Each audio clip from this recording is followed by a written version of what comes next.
The December air carried the scent of cinnamon and pine as Nicholas Barrett pushed open the door. To the evergreen cafe, his 3-year-old daughter Maya clinging to his hand. The lunch rush had packed every table, and he could see the panic starting to build in Maya's eyes at the noise and crowds. "Daddy, too many people," she whispered, pressing against his leg. Nicholas was about to suggest they leave when a soft voice called out from near the window. "Excuse me, sir, I saved this seat for you." He turned to find a young woman in a wheelchair sitting alone at a table for 4. She had golden hair that caught the Christmas lights strung across the cafe. And when she smiled at Maya, his daughter's anxiety seemed to melt away. "I saw you come in." The woman continued, "Your little one looks overwhelmed. Please, join me. I have more space than I need." Nicholas hesitated. At 36, as CEO of Barrett Industries, he was used to people wanting something from him. But this woman's eyes held only genuine kindness. "Are you certain?" he asked. "Absolutely. I am Eleanor, by the way, Nicholas. And this is Maya." He helped his daughter into a chair, noticing how Eleanor immediately engaged with her. "What a beautiful name," Eleanor said to Maya. "Do you know it means beloved?" Maya shook her head shyly, but she was already clutching her teddy bear less tightly. "Well, it does. You must be very loved." As they ordered lunch, Nicholas found himself studying Eleanor. She moved with practiced ease in her wheelchair, her grace making it seem like an extension of herself rather than a limitation. But it was her warmth that struck him most, the way she made Maya laugh. By drawing funny faces on her napkin, the way she asked questions that showed genuine interest. "Thank you for this," Nicholas said. "Most places are so crowded this time of year. Finding a table can be impossible."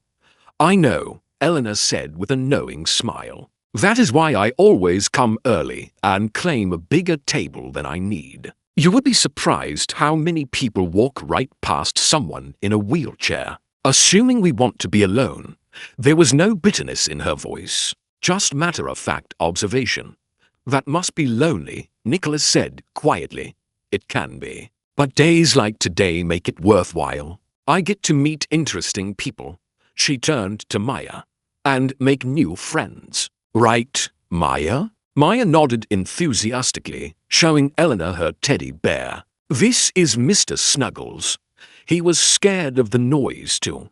"Well, Mr. Snuggles is very brave to come here anyway," Eleanor said seriously. "Just like you." Over lunch, Nicholas learned that Eleanor was a children's book illustrator who worked from home. She had been in a car accident 2 years ago that left her paralyzed from the waist down. "I was angry at first," she admitted, watching Maya color on the paper placemat. "I had plans. I was going to travel the world, climb mountains, run marathons. Suddenly none of that was possible." "How did you move forward?" Nicholas asked, genuinely curious. "I realized I had a choice. I could mourn what I lost, or I could discover what I still had. I still had my hands, my mind, my heart. I could still create beauty. I could still connect with people. I could still matter." Her words hit Nicholas harder than he expected. Since his wife had died from cancer 3 years ago, he had been functioning on autopilot, running his company, raising Maya, but not truly living. He had forgotten what it meant to see possibility instead of just obligation. "Daddy works all the time," Maya announced innocently, "even at home." On his computer, Nicholas felt his face flush with embarrassment. But Eleanor just smiled gently. "Running a company must be demanding," she said without judgment. "It is, but Maya is right. I have been focusing so much on providing for her future that I have been missing her present." Eleanor reached across the table and placed her hand on his. "The fact that you recognize that means everything. Most people never do." They talked for 2 hours, long after their food was finished. Eleanor told stories that made Maya giggle, shared insights about life that made Nicholas think. and somehow made both of them feel seen in a way they had not experienced in years. When it was finally time to leave, Maya surprised them both by hugging Eleanor tightly. "Can we come back tomorrow? Please, Daddy?" Nicholas looked at Eleanor, who nodded with a warm smile. "I would love that. Same time, same table." "It is a date," Nicholas said, then quickly added, "I mean, not a date, just." Eleanor laughed. "A sound like wind chimes. I know what you meant. And yes, it is a date." They returned the next day, and the day after that. What started as shared lunches became afternoon walks through the park, Maya riding on the back of Eleanor's wheelchair shrieking with delight. While Nicholas pushed them both, it became Saturday mornings at the art museum, where Eleanor taught Maya about colors and Nicholas learned to slow down and actually see beauty again. One evening, 6 weeks after that first meeting, Nicholas knocked on Eleanor's apartment door with Maya and a bouquet of winter flowers. "What is this for?" Eleanor asked, accepting the flowers with obvious pleasure.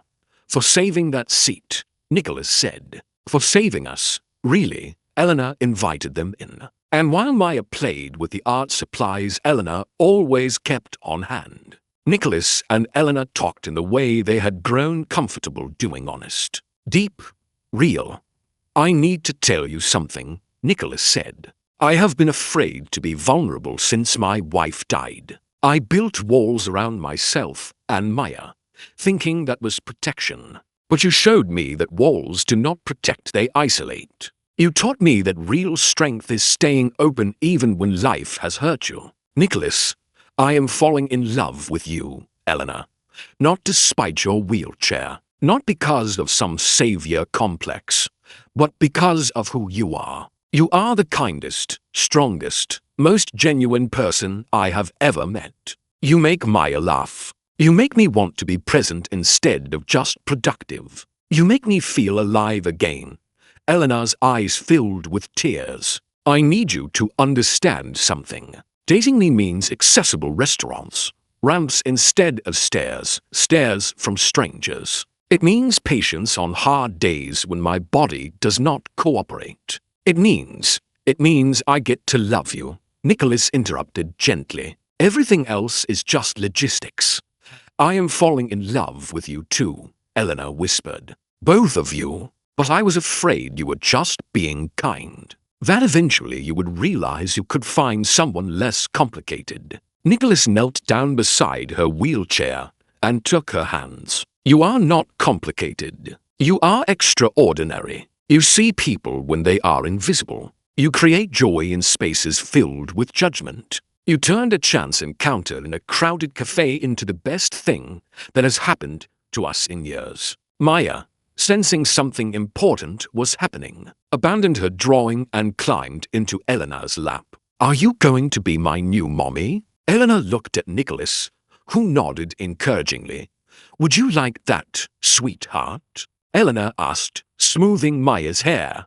"Yes, because you are always happy, and you teach me about colors, and you let Daddy smile again." 6 months later, they stood together in that same cafe, now decorated for summer instead of Christmas. As the owner pronounced them husband and wife, the tables had been pushed together, filled with friends and family who had watched their love story unfold. As Nicholas kissed his bride, Maya squealed with delight, and Eleanor laughed that wind chime laugh he had fallen in love with. That evening, as they celebrated at their reception, Nicholas raised a toast. "To my wife, who taught me that saving a seat for a stranger can change everything. Who showed me that strength is not about avoiding vulnerability, but embracing it. Who proved that the most important journeys are not the ones we take with our legs, but the ones we take with our hearts."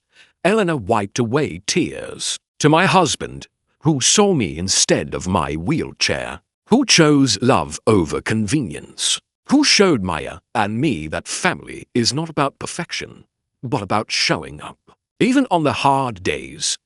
Years later, when Maya was older, she would ask about how her parents met. Nicholas would smile and say, "Your mom saved me a seat when everywhere else was full." And Eleanor would add, "And your father chose to sit down instead of walking away."